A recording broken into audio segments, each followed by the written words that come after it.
cela pourrait être le début d'un grand roman russe. Mais cette histoire-là est bien réelle.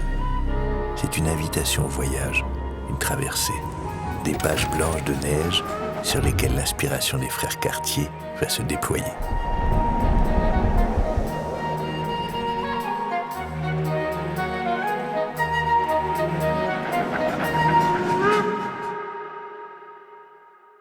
Nous sommes à la toute fin du 19e siècle et le grand voyage slave commence. Tous se pressent pour monter à bord de l'Express du Nord, du prince Saltykov à Maria Pavlovna, et sont nombreux les membres de la cour impériale qui voyagent à son bord.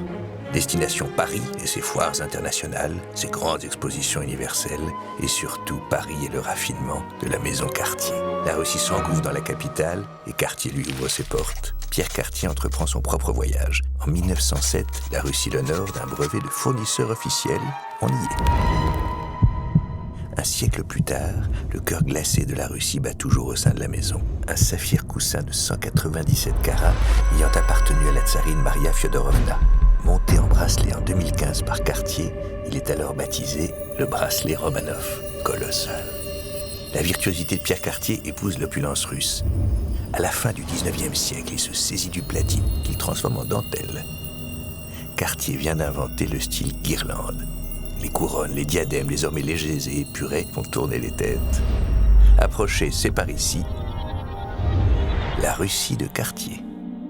Admirateur des techniques russes, le joaillier s'en inspire, les refaçonne et les sublime. Il importe l'art rare de la glyptique qui sculpte des pierres dures au nom doux. Un savoir-faire unique précieusement gardé par la maison grâce à un atelier dédié et qu'on retrouve encore aujourd'hui dans toutes les collections de haute joaillerie.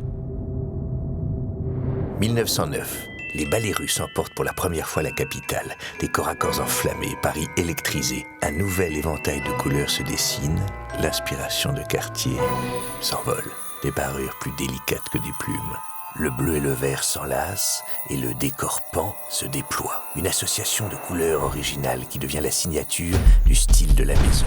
Depuis l'épopée s'est poursuivie, l'art de Cartier a voyagé, s'est exposé en 1992 au musée de l'Ermitage. Aujourd'hui, une nouvelle page de l'histoire s'écrit.